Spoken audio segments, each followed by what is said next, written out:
Hello नमस्कार दोस्तों, Harshali academy channel में एक बार फिर आपका हार्दिक स्वागत है। हमारे आज के इस वीडियो में हम सुपर फास्ट स्पीड में रीजनिंग के 10 अति महत्वपूर्ण प्रीवियस ईयर क्वेश्चंस के बारे में डिस्कस करेंगे।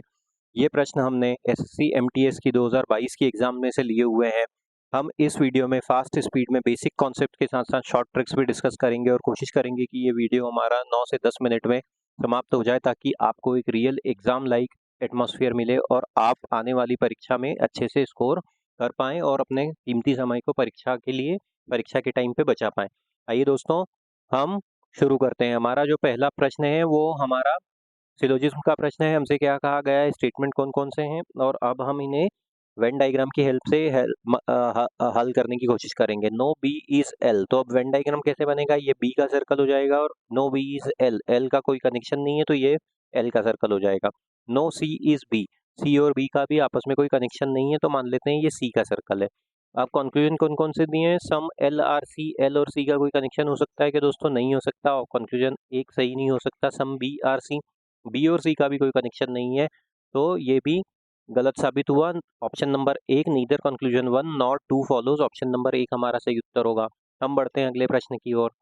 अब देखिए यहाँ पे क्या कहा गया है कि निम्नलिखित समीकरण को सही बनाने के लिए किन दो चिन्हों को आपस में बदलना होगा।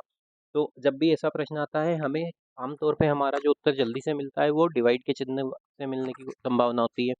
डिवाइड के चिन्ह कौन कौन से ऑप्शन में दिए हुए हैं, ऑप्शन नंबर एक में, तो इसमें गुणा और भाग को आपस में बदला है तो अभी उसको हल करके करने की कोशिश कर लेते हैं। 72 माइनस 12, उसके बाद धन 8, गुणे की जगह आ जाएगा भाग, तो ये हो गया भाग, और 6 और इसकी जगह आ जाएगा गुणा। हल कर लेते हैं तो देखिए ये हो जाएगा, 2 से कट जाएगा ये 3, ये 4, तो ये कैसा हो जाएगा, 72 में से 12 गए तो ये हो गया 60, धन 4 बटे 3 गुणित 22। इसको पूरा हल करेंगे तो दशमलव में ही आएगा उत्तर, तो ये वाला ऑप्शन तो सही नहीं हो सकता। दूसरे वाले ऑप्शन से हल करने की कोशिश करते हैं। 72, अब इसमें माइनस और डिवाइड को आपस में बदलना है तो ये डिवाइड हो जाएगा, ये हो गया 12, धन 8 गुणित 6 माइनस 22।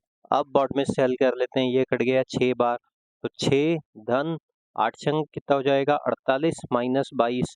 अब इसको हल कर लेते हैं तो ये 54 माइनस 22, तो ये कितना हो जाएगा, ये हो जाएगा 2 और 3, तो 32, जो कि इस समीकरण का मान था 32, तो ऑप्शन नंबर 2 हमारा सही उत्तर हो जाएगा। हम चलते हैं हमारे अगले प्रश्न की ओर। हाँ, अब देखिए, निश्चित कुछ भाषा में तारे को चंद्रमा कहा जाता है, चंद्रमा को ग्रह कहा जाता है, ग्रह को सूर्य कहा जाता है, सूर्य को सौरमंडल कहा जाता है, सौरमंडल को आकाशगंगा कहा जाता है। तो पृथ्वी का एकमात्र प्राकृतिक उपग्रह कौन सा है, पृथ्वी का एकमात्र प्राकृतिक उपग्रह कौन सा है, वह है चंद्रमा। और अब चंद्रमा को क्या कहा जाता है, यहाँ पे चंद्रमा को ग्रह कहा जाता है, तो चंद्रमा के लिए कौन सा शब्द है, कोड वर्ड है, वो है ग्रह। ऑप्शन नंबर 2 हमारा सही उत्तर हो जाएगा। तो ये प्रश्न पढ़ने बराबर की देरी थी और हमें हमारा उत्तर मिल गया। कितने कम समय में हमने मुश्किल से 20-30 सेकंड में इसका उत्तर ज्ञात कर लिया। आपको वीडियो पसंद आ रहा होगा तो आप वीडियो को लाइक कीजिए, चैनल को सब्सक्राइब कीजिए। हम बढ़ते हैं हमारे अगले प्रश्न की ओर। अब देखिए यहाँ पे क्लासिफिकेशन का प्रश्न है, इन दोनों के बीच में जो संबंध है उसी के आधार पे हमें क्वेश्चन मार्क के स्थान पे आने वाला लेटर ग्रुप ज्ञात करना है। जब भी ऐसा प्रश्न आता है हमें प्लेस वैल्यू के कॉन्सेप्ट की मदद लेनी होती है। अभी देखिए यहाँ पे दिया हुआ है सी की प्लेस वैल्यू होती है 3, ए की प्लेस वैल्यू होती है 1, जी की प्लेस वैल्यू होती है, जी की प्लेस वैल्यू होती है, यहाँ पे लिख देता हूँ 7, और एच की प्लेस वैल्यू होती है 8। तो अब ये क्या हो गया, 3 से लेके 7 पे आए मतलब ये कितना हो गया, +4 हुआ। उसके बाद 7 1 से लेके 8 पे आए मतलब ये +7 हुआ। तो अब +4 और +7 हुआ है। अब यहाँ पे अगर हम देखें तो टी होता है 20 पे, 20 में अगर हम +4 कर देंगे तो हमको क्या मिलता है 24, 24 मतलब कितना होता है x। और अब यहाँ पे +7 कर देंगे तो ये 11 होता है, k मतलब 11, और 11 में अगर हम 7 जोड़ देंगे तो हमको मिलता है 18, 18 मतलब r x r। Option number 3 हमारा सही उत्तर हो जाएगा। हम बढ़ते हैं हमारे अगले प्रश्न की ओर। हाँ देखिए, अब यहाँ पे लंबाई से संबंधित मतलब ऑर्डर और रैंकिंग से संबंधित है। कितने भाई हैं भाई, 7 हैं। 7 है तो हम क्या करेंगे, इस प्रकार से एक लेटर बना लेते हैं जिसमें जो सबसे ऊपर रहेगा उसकी लंबाई सबसे ज़्यादा रहेगी, जो सबसे नीचे रहेगा उसकी लंबाई सबसे कम रहेगी। 3 3 6 और 1 7। अब क्या कहा गया है,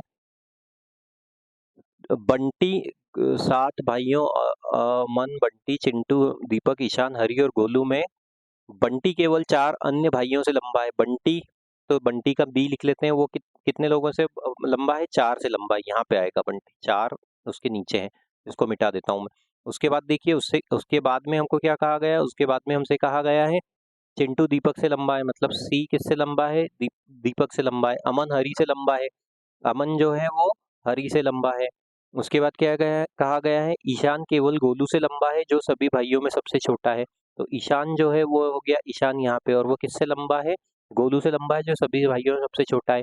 बंटी अमन से लंबा है, तो जो बंटी है वो किससे लंबा है? अमन से। तो अमन कहाँ आएगा? बंटी के नीचे। तो ए अगर यहाँ पे आएगा तो एच उसके नीचे आ जाएगा, क्योंकि ए और एच हमने पहले ही पढ़ लिया था। तो ये हो गया ए और ये हो गया एच। उसके बाद ये हो जाएगा सी और ये हो जाएगा डी। तो 7 भाइयों में सबसे लंबा कौन है? सी। सी मतलब चिंटू। ऑप्शन नंबर 1 हमारा सही उत्तर हो जाएगा। हम बढ़ते हैं हमारे अगले प्रश्न की ओर। 40 और 19 में जो संबंध है उसी के आधार पे हमें यहाँ पे से पेयर ज्ञात करना है। तो 40, देखिए 40 का अगर हम आधा कर दें, 40 का अगर हम आधा कर दें तो हमको मिलता है 20, और 20 में से अगर हम 1 घटा दें तो हमको मिलता है 19। मतलब अगर पहली संख्या ए है और दूसरी संख्या बी है, तो हमने क्या किया? ए का आधा किया, उसमें से 1 घटा दिया, तो हमको क्या मिलेगा? दूसरी संख्या बी मिल गई। अब ऐसा वाला लॉजिक कौन से वाले पेयर में लगा हुआ है? 46 का आधा होता है 23, जो 23 ही दिया है, ये नहीं हुआ।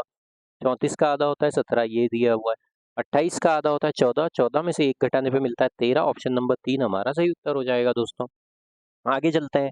अब देखिए यहाँ पे क्या दिया हुआ है इन संख्याओं के बीच में जो संबंध है? 39, 72, 217 और 428। 39 का अगर हम 2 गुना कर दें तो हमको मिलता है 78, और 78 में से अगर हम 6 घटा दें तो हमको मिलता है 72। मतलब गुणा 2 किया, माइनस 6 किया। 217 का 2 गुना होता है 434, 434 में से अगर 2 घटा देंगे तो हमको वही मिलेगा 428। मतलब इंटू 2 माइनस 6। पहली संख्या ए है, दूसरी संख्या बी है, तो हमने क्या किया? 2 में ए में पहली संख्या में हमने 2 का गुणा किया, 2a किया, माइनस 6 किया, तो हमको दूसरी संख्या बी मिल गई। अब ये 35 है, 35 का 2 गुना कर देंगे तो 270 होता है। 270 में से अगर हम 6 घटा देंगे तो हमको मिलता है 264। ऑप्शन नंबर 3 हमारा सही उत्तर हो जाएगा। आगे चलते हैं हम। अब देखिए गियर को 16 के रूप में लिखा गया है, एंट को 9 के रूप में लिखा गया है, हर्ट को इस प्रकार से लिखा गया है GEAR। जी होता है हमारा 7 पे, ई होता है 5 पे, ए होता है 1 पे, आर होता है 18 पे। इसका क्या कोड है? 16 है। 7 और 5 12, 12 और 1 13, 13 और 18 31, 31 और 16 का कोई कनेक्शन आपस में नहीं दिख रहा। एंट को देख लेते हैं, ANT। ए होता है 1 पे, एन होता है 14 पे, और टी होता है 20 पे। 14 और 1 15 और 20 35। इसको कैसे लिखा गया है? 9, 9 और 35 का भी नहीं। अब देखिए यहाँ पे कितना है, कितने लेटर हैं? 1 2 3 4, 4 लेटर हैं। 4 का अगर वर्ग किया 16 मिल गया। यहाँ पे कितने? 1 2 3, 3 का अगर वर्ग किया तो हमको 9 मिल गया। जितने लेटर हैं उनका वर्ग किया गया है। हार्ट में देखिए 1 2 3 4 5, 5 है, 5 का वर्ग होता है 25। क्या पूछा है? टीयर। 1 2 3 4, 4 है, 4 का वर्ग किया। ऑप्शन नंबर 1 16 हमारा सही उत्तर हो जाएगा। आगे चलते हैं। हॉल्ट को कैसे लिखा गया है? हॉल्ट को HALT लिखा गया है, किस रूप में? SZOG के रूप में। H होता है 8 पे, A होता है 1 पे, L होता है 12 पे, T होता है 20 पे, S होता है 19 पे, Z होता है 26 पे, O होता है हमारा 15 पे, G होता है 7 पे। 8 और 19 मतलब ये क्या हो गया? एक दूसरे के अपोजिट पेयर हो गए। 1 और 26 ये अपोजिट पेयर हो गए। 15 और 12 ये अपोजिट पेयर हो गए, और 20 और 7 ये अपोजिट पेयर हो गए। एक दूसरे के अपोजिट पेयर कब कहलाते हैं? जब दो लेटर दिए हो और उनकी प्लेस वैल्यू का सम अगर 27 हो। जैसे कि A और Z। A होता है 1 पे, Z होता है 26 पे, दोनों को जोड़ने पे मिलता है 27। अब इसी प्रकार देखिए CROM। C हो गया हमारा 3 पे, R हो गया 18 पे, O हो गया 15 पे, M हो गया 13 पे। इसको कैसे लिखा गया है? XILN के रूप में। X हो गया 24 पे, I हो गया 9 पे, L हो गया 12 पे, और N हो गया 14 पे। 3 और 24 27, 18 और 9 27, 15 और 12 27, 13 और 14 27।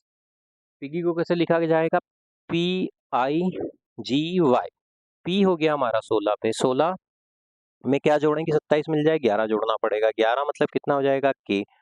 I मतलब 9, 9 में क्या जोड़ेंगे? हमको 27 मिल जाए, 18 जोड़ना पड़ेगा। 18 मतलब R। तो के आर से एकमात्र ऑप्शन, अच्छा ये 3 और 1 तो कैंसिल हो गए। जी हो जाता है 7 पे, 7 मतलब 20, 20 मतलब टी। तो ये कितना हो जाएगा? KRT। ऑप्शन नंबर 4 हमारा सही उत्तर हो जाएगा। आगे चलते हैं। देखिए हम यहाँ पे नंबर सीरीज है, संख्याओं के बीच का अंतर देखिए 21 से 23 पे आए मतलब +2 हुआ, 23 से 20 पे आए मतलब -3 हुआ, 20 से 22 पे आए मतलब +2 हुआ, 22 से 19 पे आए मतलब -3 हुआ, 19 से 21 पे आए मतलब +2 हुआ। कैसी श्रृंखला चल रही? +2 -3 +2 -3 +2। तो अब यहाँ पे क्या हो जाएगा? -3 हो जाएगा। 21 में से 3 घटाने पर 18 मिलता है। ऑप्शन नंबर 4 हमारा सही उत्तर होगा। उम्मीद करते हैं दोस्तों ये वीडियो आपको पसंद आया होगा। इस प्रकार के वीडियो पाने के लिए हमारे चैनल के साथ बने रहिए। चैनल को सब्सक्राइब कीजिए। वीडियो को अधिक से अधिक मात्रा में लाइक कीजिएगा, शेयर कीजिएगा। Thank you.